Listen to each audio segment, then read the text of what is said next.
Thank you, everybody, for joining us here at Chinstrap Community. I'm Saber Ibrahim, and this is my co-founder, Heather Meeker. Chinstrap Community is a resource center for commercial open source software. We offer free content and free programs for founders, developers, investors, and others who are interested in entrepreneurship around open source software. So in today's Fireside Chat, we're very excited to host Fedor Korotkov. Fedor, thanks so much for joining us. It's my pleasure. Thank you for the invitation. So a little bit of an intro on Fedor. Fedor is a seasoned engineer. He has a passion for distributed build systems, compilers, and high-load compute platforms. And it was that passion that in 2017 led him to launch Cirrus Labs, which he built in order to address challenges that emerged as cloud computing was evolving into the cloud native era. In 2022, Cirrus created TART, which is a visualization toolkit for building, deploying, and managing virtual machines on Apple Silicon.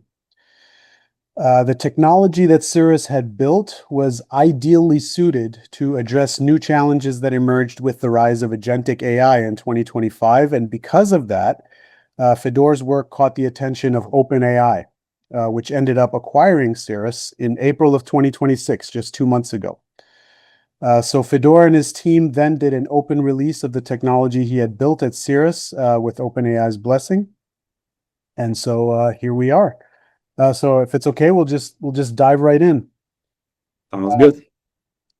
My first question, Fedor, if you could tell us a little bit about how you came to be interested in concepts like build tools, CI/CD, virtualization, back when those things weren't as much on the map. Yeah, I think it like my interest kind of started even before I knew those kind of terms. I was always trying to optimize little systems, even when I was like a teenager or like a child. I was always trying to do less possible things to get to the point. So for example, when was planning my commute, how to organize things to do less things. Now it goes to the things how to put as much dirty dish in the dishwasher, to do it only once instead of kind of doing the Tetris. And that kind of led me, when I started my engineering career, that at some point I started using developer tools, and I just got mesmerized by how productive I became. And then I kind of started being not obsessed, but fell in love with developer tools and making other engineers, including myself, being more productive. And that led me to working at JetBrains on the IDEs. And then from IDE, this integrated development environment, I transitioned to Twitter, where I worked on more build system and compilers. Then those build systems, they were used in a CI/CD system. So then eventually, when I joined Airbnb, I started working on CI/CD system, including, of course, build system. So it's kind of this progression of mine, just mesmerizing by efficiency, then efficiency at my work. And then, I just still in love for I've been doing it, developer tools, for 15 years and still enjoying it. So what was it that led you on the path to starting Cirrus Labs and kind of going the entrepreneurial route? So that the Cirrus Labs was founded in 2017. So it was pre-COVID, pre-remote work. And at the time I worked at Airbnb, and me and my girlfriend at the time, now wife, we decided to move from the West Coast, from the Bay Area to New York. And I realized that even though there was an option to continue working at Airbnb remotely, that it's not going to work. The culture is not there yet. Hence, it was pre-COVID. And the Airbnb at the time was very West Coast centric, around San Francisco, Seattle, and Portland. So I decided to quit my job 6 months before we actually moved to New York, and give myself, I called it fun employment. So I was unemployed and having fun with some ideas that I had in my head, to just experiment on something that I didn't have time to like experiment at work, even though I like communicated some of those ideas prior. And yeah, that's how. So I basically left the company in June. Like in 3 months, I built the prototype of the Cirrus CI, like a continuous integration system with ideas that I had. And then from there, in another 3 months, I like productionized it, so it was ready to be like publicly released. And early in like in January 2018, I like did the initial public release of Cirrus CI. This, um, in my opinion, revolutionary continuous integration. The whole idea was to have the most cost efficient continuous integration possible, so it can scale from like small company to like a big engineering company, like I used to work like Airbnb or Twitter. So yeah, and then from that I kind of started working, and this is how the initial Cirrus Labs kind of got created, founded. Great. I like fun employment, by the way. I'm going to have to start using that term. That's really good. I have another term for you. Oh, what's the other term? Because like the Cirrus Labs, like I found it myself and was like bootstrapped for the whole thing. At some point, my title that I gave myself was Chief Typing Officer, because I was basically typing, like doing the marketing, the engineering, doing like everything. So I was like a CTO, but like Chief Typing Officer rather than. I like that too. It's very accurate. So what was the aha moment for you when you that led you and your team to create Tart? So Tart, this like virtualization solution specifically for Apple Silicon, was created because of Apple Silicon. So this is like a very interesting thing that happened in 2021 when, yeah, I think 2021, when Apple migrated from like Intel to their own chips. And we, as part of like Cirrus Labs, we used some virtualization solutions to run virtual machines on Intel like on Intel Apple hardware, because we needed to provide that for like mobile engineers, to like the teams that work on like mobile applications. And there were big players like VMware, Parallels, that accumulated a lot of knowledge over time. This like very low level knowledge of internals of the operation system. They had this like know-how how to do that. And with the Apple Silicon, this basically everything got reset, because those know-how that they accumulated for like probably like tens of years, they were not applicable. But at the same time, Apple released framework that allowed almost like everyone to run the same like virtual environments, virtual machines, much more easier. You don't need this very deep, like you still need like deep knowledge, but not like too deep knowledge to like run those like virtual machines. And they released it, I think, in November, and I kind of like we're like, okay, we will need to like support that in our continuous integration system. So we waited a couple of months for someone to create a new virtualization solution. No one did that, and we decided to do it ourselves, because again, we tried many solutions before. We knew what works, what doesn't work, what's the pain points for the teams to do that kind of software. And yeah, it's this like traditional story of people solving the problem for themselves, dogfooding it a lot, and then others find it also very useful. Scratching your own itch. That's how a lot of these successful projects start. Um, so let's talk a little bit about the transparency aspect of this. So, you made a decision to make Tart transparent and open. what has your experience been with the principles of transparency, ability to modify, and so forth, and how have those principles contributed to the success of Tart and other things that you build at Cirrus? Yeah. Yeah, I think there are like two like distinguished topics here. It's like the transparency itself and the license. Like transparency is not always um, kind of implies like the fully like open source model, but at the same time, I think this all like ties back to the efficiency, because having things in the open is more efficient for like us, a tiny team, to kind of manage that. And also our like targeting audience is other engineers, so they can like easily come and like see like the project for themselves. It's not a black box. They can like inspect it. They can look at the quality of the source code, and they can see this like top notch.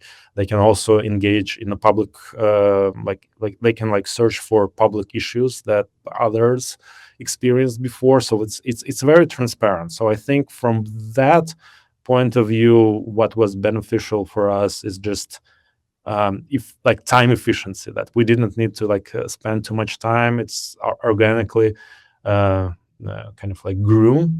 But at the same time, of course, there are some risks involved with that is like everything is in the open. There are like competitors that can look at that, and this is like also kind of a separate thing. But I think the most benefit that we had is the transparency. That is, other engineering teams can come, easily install it, try it. Maybe they can, if they have an issue, like debug it themselves. They can look at. So the onboarding experience is very time efficient for us. We don't need to like babysit every single like team that wants to use it. So we had use cases where companies were using Tart for years on a free license, and then at some point they like, okay, we like reaching out this free tier limit. So can we give you money? We already kind of used it for like more than a year. We love it. Now we're like at that space. We don't need any support. We already like figured things out. Can we just like give you money? And that was like the best kind of sound to my ears. That's really great that to hear you say that transparency uh, is efficiency. I really like that concept a lot. That's great. Um, so at Cirrus, I know that you had to police the use of your code, that people were using it in accordance with the license. Now, lots of founders we talk to worry about having to do that. How did you approach that and let it become something manageable and not just something you were worried about? And any advice you would have for founders who are concerned about that? Yes, and I think we have like pretty like snowflake case here, because Tart and virtualization solutions, they were not our main business. It was foundation for our business, but our main business was managing infrastructure and kind of like reselling that like infrastructure to enterprises, and that like where we had the margins, and that's where we kind of got the most revenue. And but of course, yes, there is the risk that kind of like the core technology is out in the open. You can inspect the source code. You can see that we don't even have a license key validation.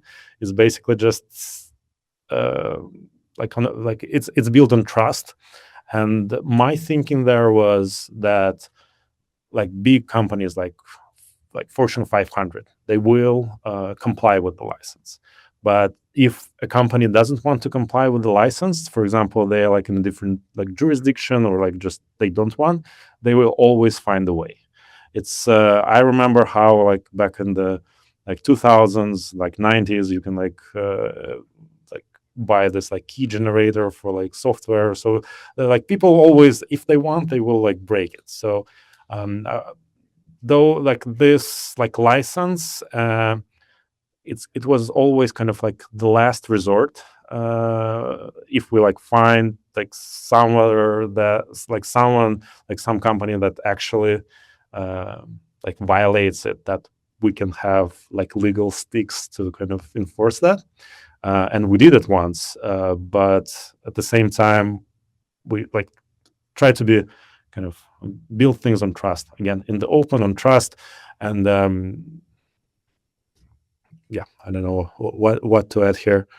Yeah, it sounds to me like, you were, you knew that some people would violate the license. You thought that most people would probably pay attention to it, so that you were very selective about what enforcement you did, and the license just gave you a legal foothold to do that. Is that right?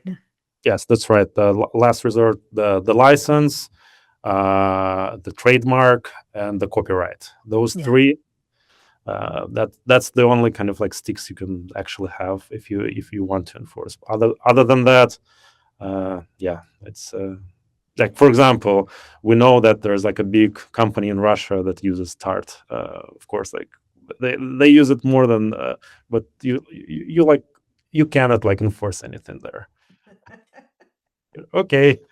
Yeah, you have to live with some of that stuff, I think. Yeah. I mean, Not possible to make everybody fall in line.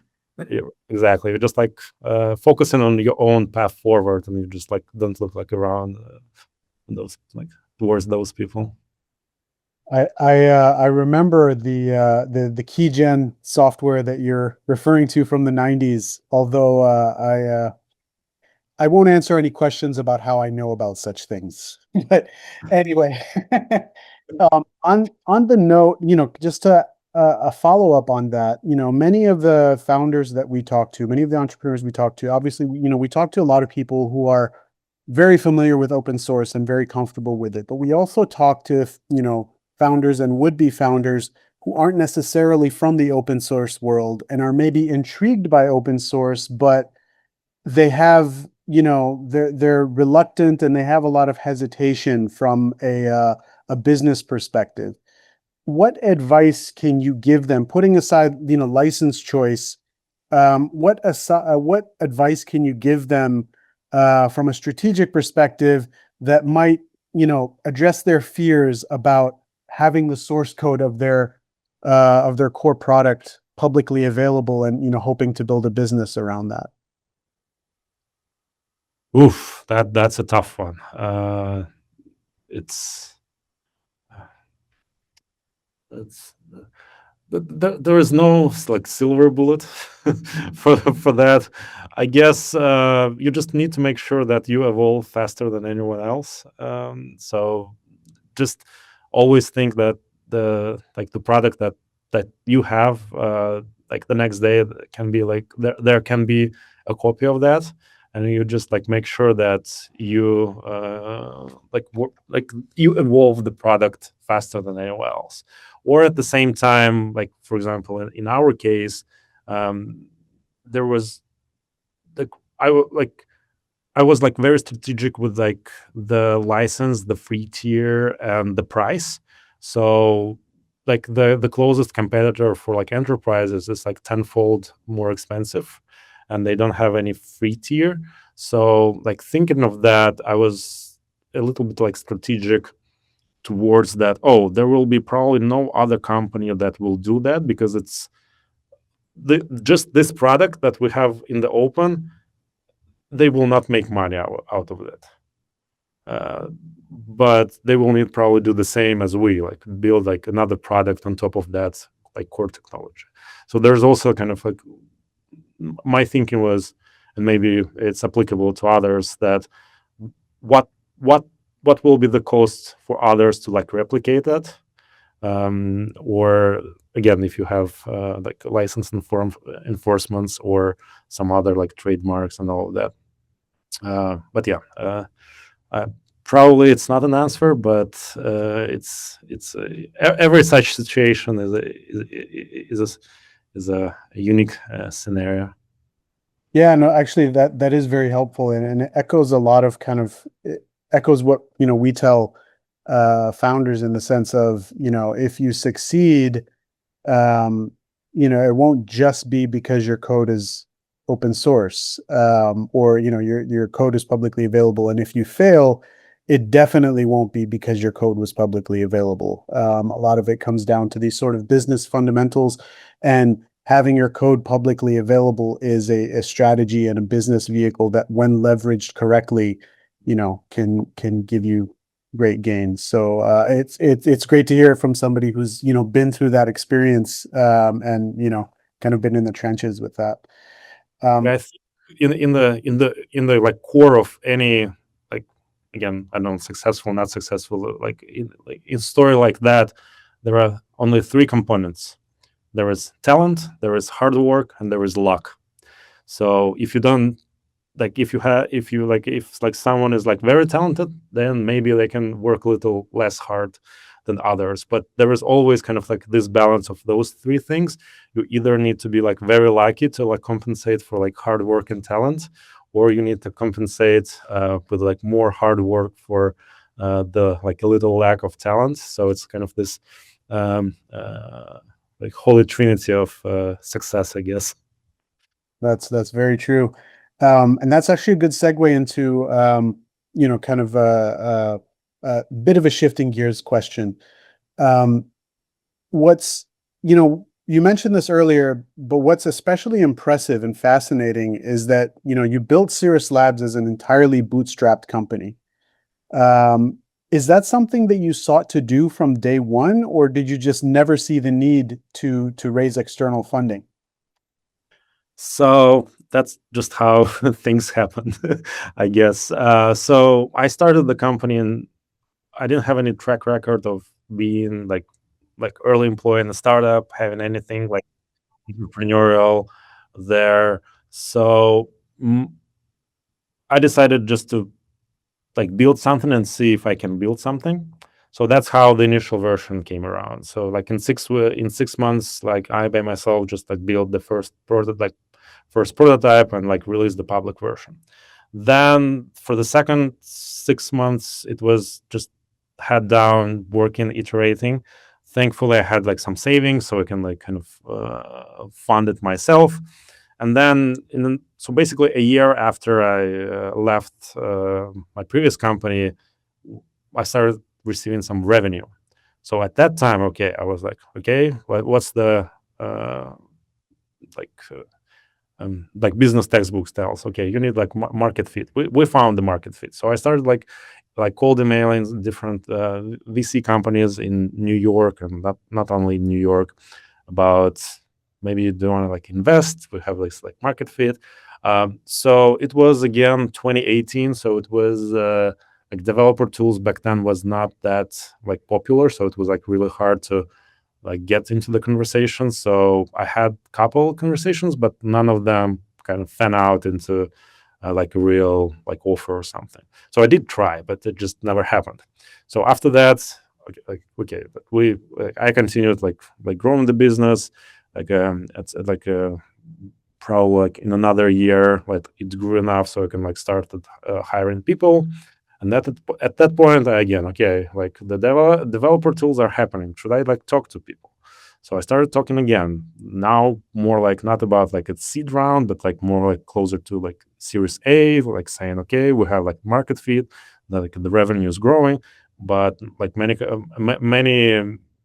companies, they're like, okay, but you didn't have a seed round. You need to like have a seed round first. Kind of, we can invest like a seed, like kind of on a seed round scale. And at the time, we were like doing like around 400K ARR, and like the offers were like 100K for 5%, and I was like, that doesn't make sense. Like we're good, we're just like growing. I mean, what's other value proposition besides like money? And they were like, okay, like we'll do this like seed, and then like introduce it to like further investors, like bigger one. So it felt a little fishy for me. So those conversations also kind of like didn't go anywhere. So and then like the business continued like growing. Like at some point it was like stabilized a little bit before I did a little bit more marketing, and AI happened in like 24, 25. But yeah, it just like happened. Not that I was always like, oh, we don't need like, we always want to be bootstrapped.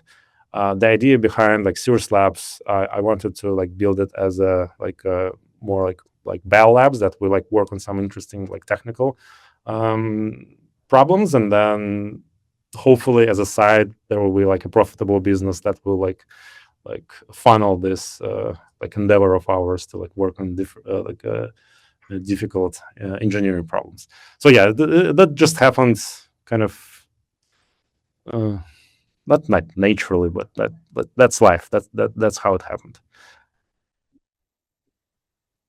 No, I mean, it definitely kind of, it sounds like you did have opportunities along the line, and it just turned out to not be a good fit, and you ended up doing fine without it. So I mean, that's kind of like, that's sort of the entrepreneur's dream. A lot of them, whether they realize it or not, because I think a lot of entrepreneurs, they kind of zero in on VC funding as the goal, and they don't realize the trade-offs necessarily that come with that. That's right.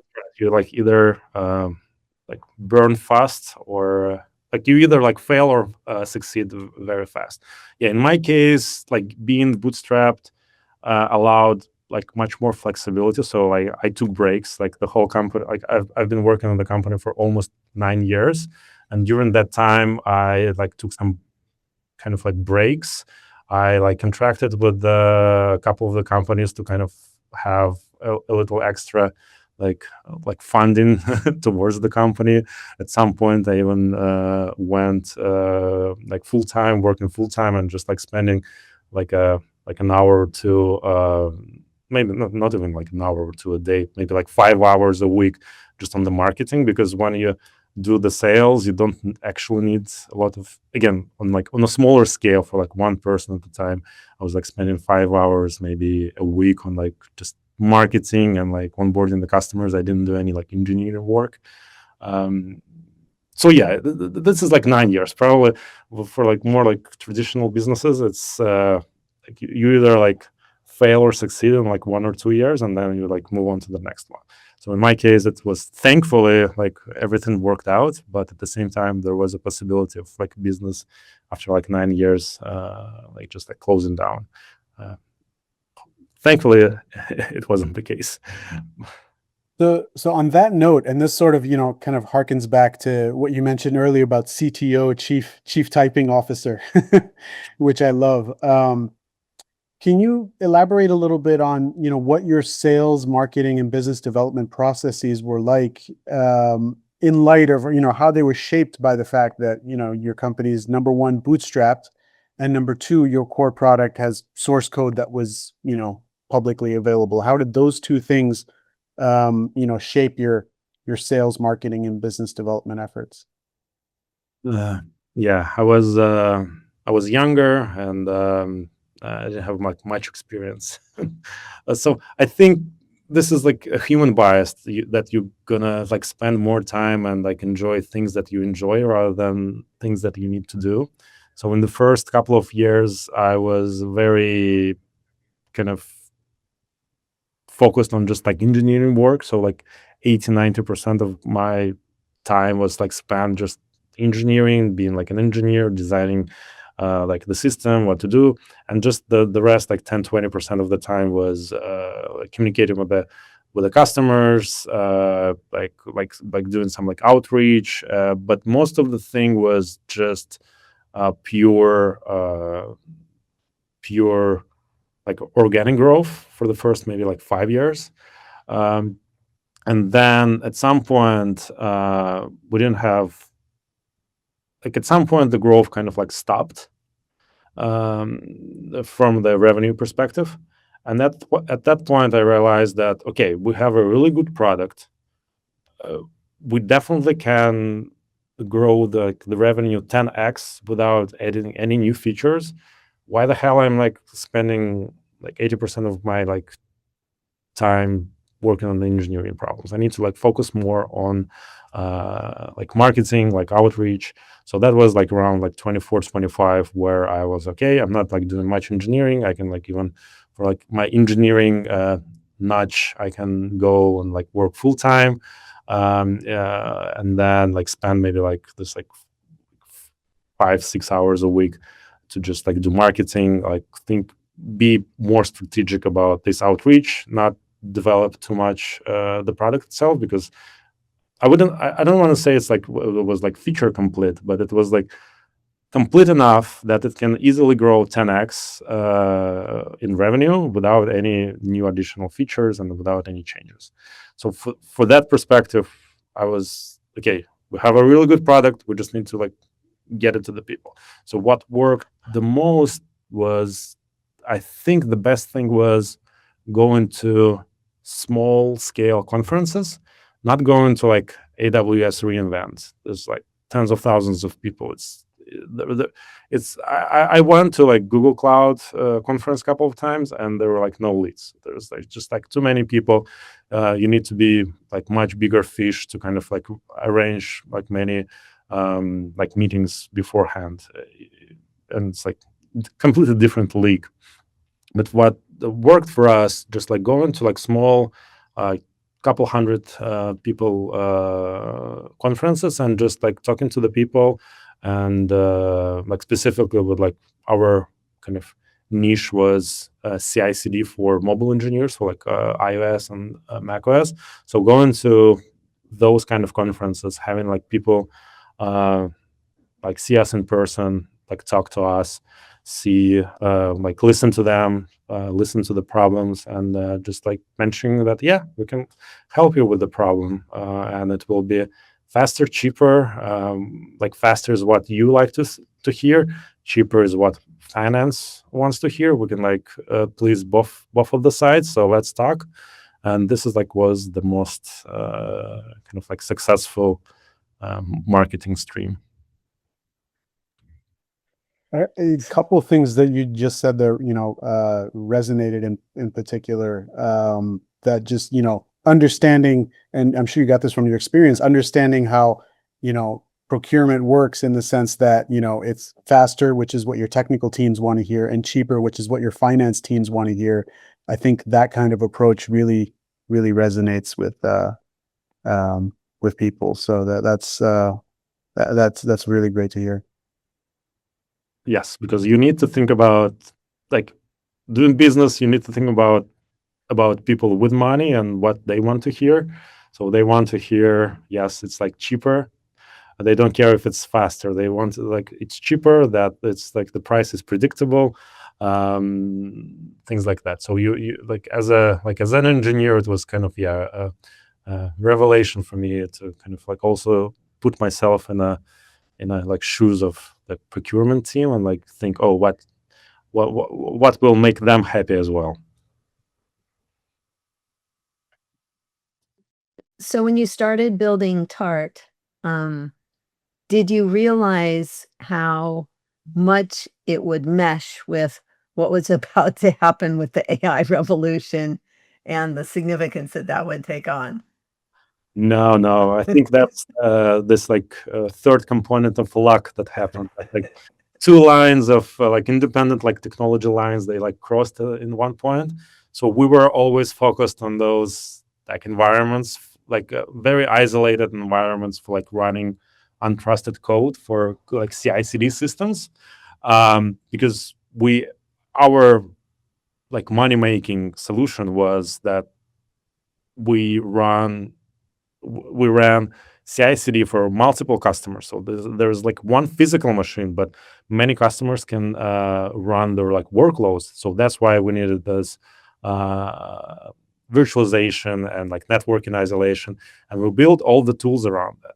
And being like engineers, we also cared a lot about the developer experience, that is like easy for us to kind of like build like this like reproducible environments. We can like automate that and like do things like that we can isolate it. We can make sure that we can dynamically change the networking. We can do that, this and that. And it just happened that in 25, the agentic revolution, and it appeared that if you want to run AI agents, you also want to run them in this like isolated environments. You don't want to give them too much networking access. You don't want them to kind of try to escape. And if they want to try to escape, that well, there are like as much like security and locking mechanisms that you can possibly have. So yes, kind of as I mentioned, just like two things collided together in a sense. Yeah, pretty nice. Yeah, I mean, luck is important, but it's also important to be in a position to take advantage of luck, right?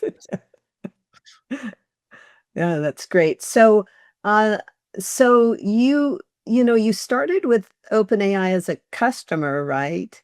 And then they became an acquirer. So, tell us a little bit about how that process went. Like, how did that relationship grow out of being a customer to a dialogue with a potential acquirer?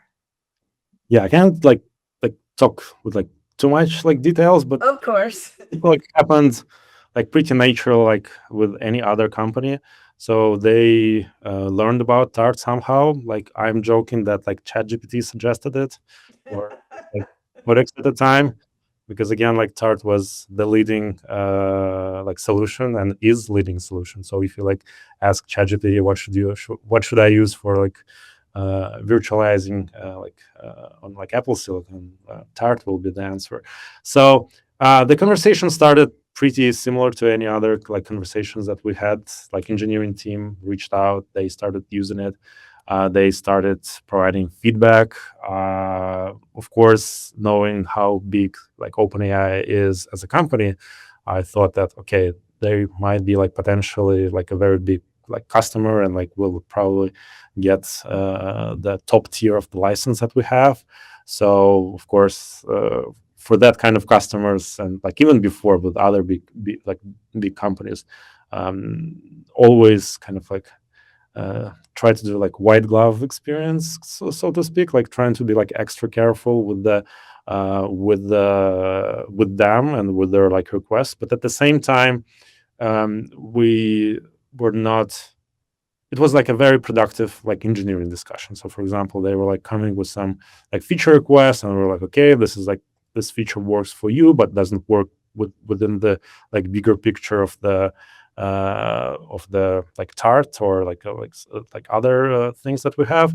So let's figure out what's like kind of like the API, or like what kind of like modifications we can do that will satisfy your use case, but it will also be beneficial for the product itself.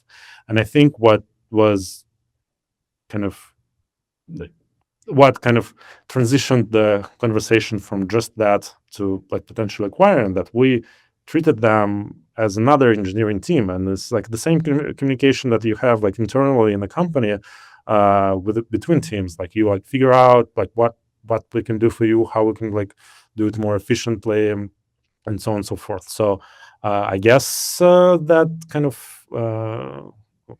of helped, that they saw that the talent is there, like the engineering talent, that they tried the product, and especially the developer experience was like top notch. And at some point they're like, oh, like Fedor, have you thought about like joining OpenAI and like working on that like behind the curtain? Because again, like during that communications, we like didn't know much about how it's like used internally, what's the plans, and so on and so forth. And that was of course very intriguing. And with all the things happening to like software development, like agents, AI, we kind of took the opportunity to be in the front row of that.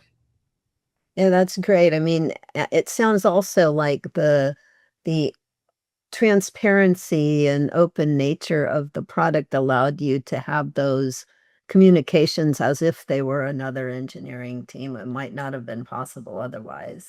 Right, and the engineering team as well. The like we enjoyed talking to them, because like previously I had a similar conversation maybe like 3-4 years ago, right after Tart got released, with one like very known public company. We had similar discussions, and yeah, we just like it didn't feel right. Like there was no like I don't think it's like culture fit, but this like soft skills. Like yeah, we communicated with the team, but it wasn't like as pleasant like engineer to engineer communication as with OpenAI. That was like probably one of the kind of biggest reasons that we just like the team, that like this like personal to the extent we had the kind of this like communication like personal, that was one of the key factors as well to kind of take this leap of faith and well,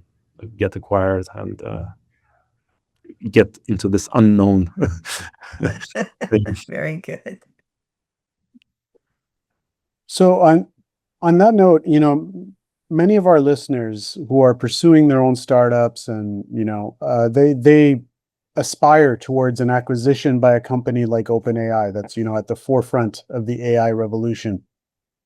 To the extent that you're able to talk about this, and we understand that there's probably a lot you can't talk about, but to the extent that you can talk about it, what can you tell us about your experience of discussing, negotiating, and ultimately completing the acquisition itself by OpenAI, and then joining OpenAI as a team member?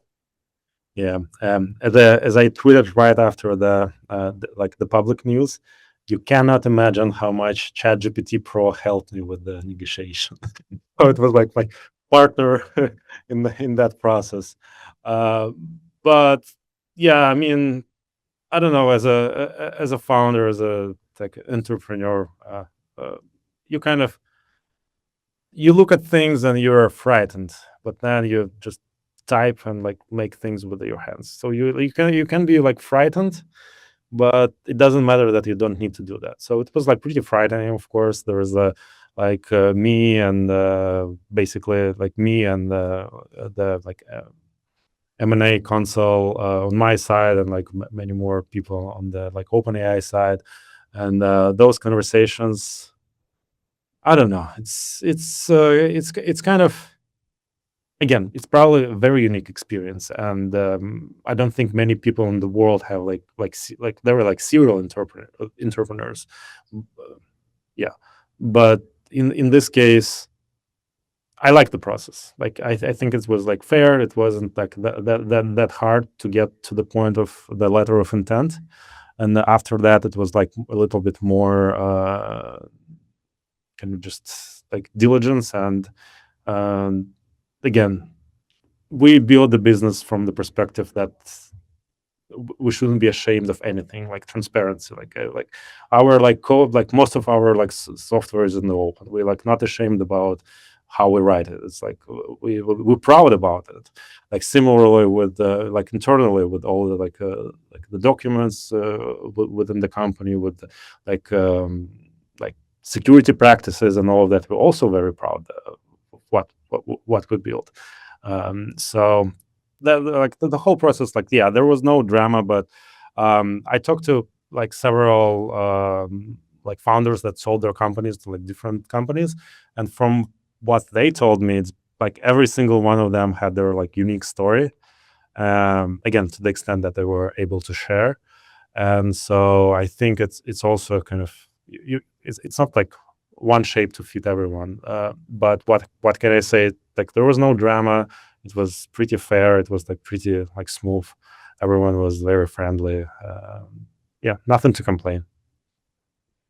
No, I mean, I think that's great. One thing that what kind of really resonated there is, just in my law practice of having advised founders who are, going through an acquisition or who are entertaining an acquisition offer, a lot of them, they become fearful, and you can tell they're kind of, they forget their confidence. And it's kind of like you have to remind them that, look, you built this company, you got it to this point when you were much earlier in the process of building the company. I mean, you took leaps of faith, you took many risks, and they paid off, and that's what got you to this point. So, you have nothing to be fearful of. You should, reach down deep inside and rediscover that confidence that got you to this point. So, that's kind of, I think, what you were Yeah, you should be confident but not arrogant. Yeah, you strike that right balance there. Exactly. Um, so great. I mean, this has been a great conversation so far. We do have time for a question, and we have one here. I think your experience kind of puts you in a unique perspective, or puts you in a position to have a unique perspective on things like AI generated code and vibe coding and coding agents, and sort of the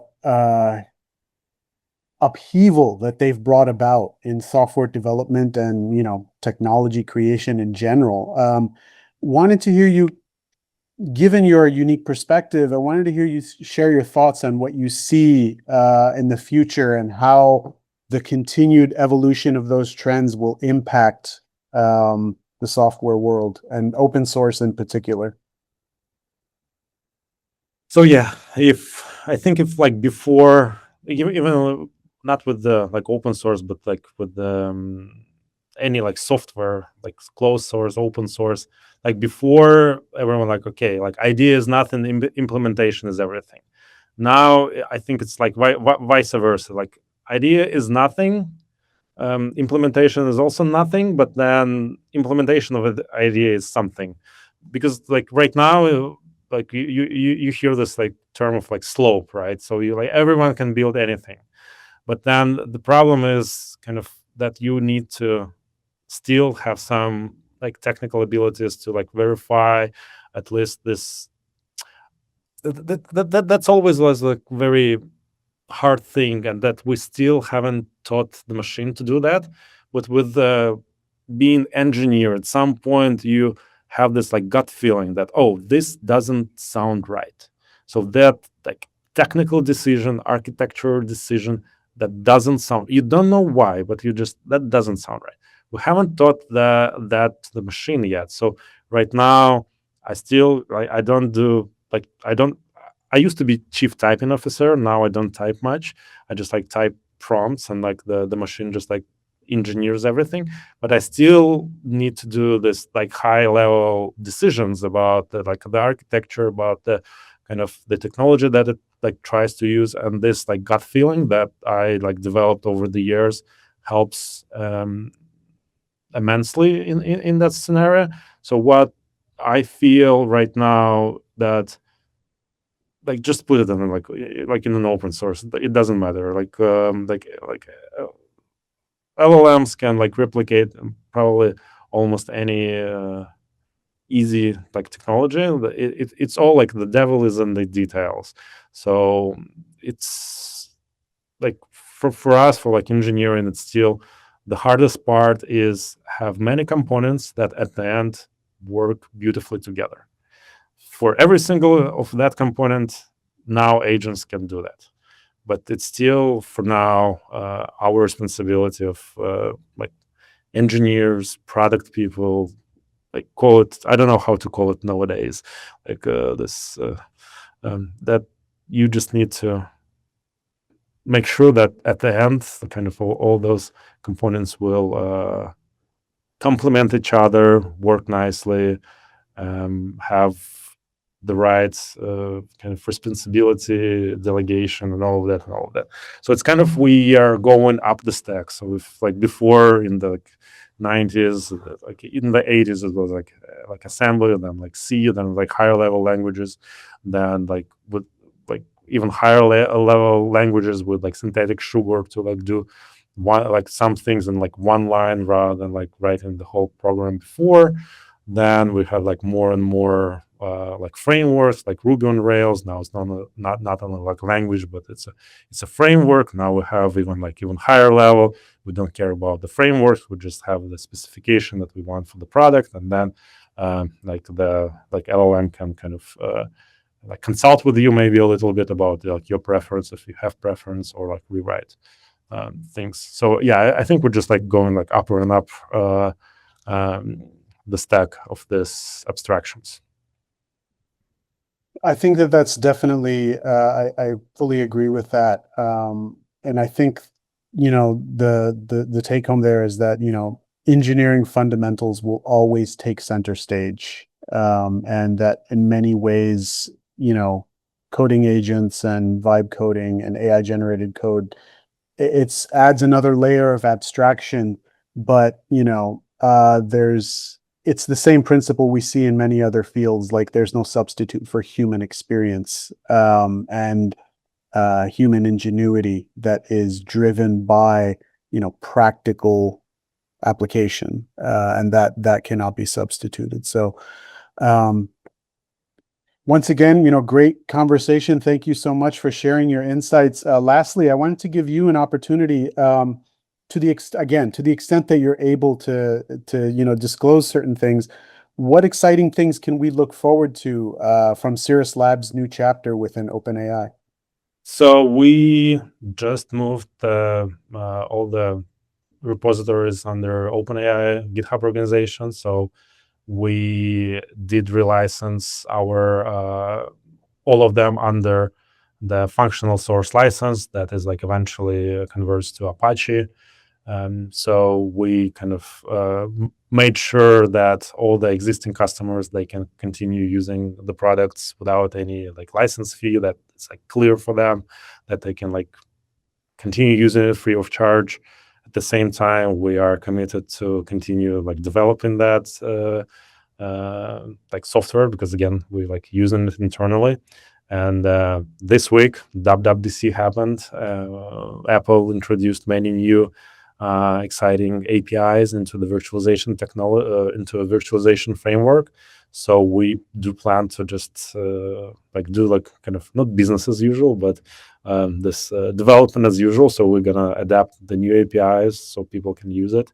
That we also will be able to use now. So I think it's just continue that. Unfortunately, yes, we are like winding down our software as a service solution and like integrating those knowledge that we built like into like internal tools. But other than that, for this like open source project, it's a big win.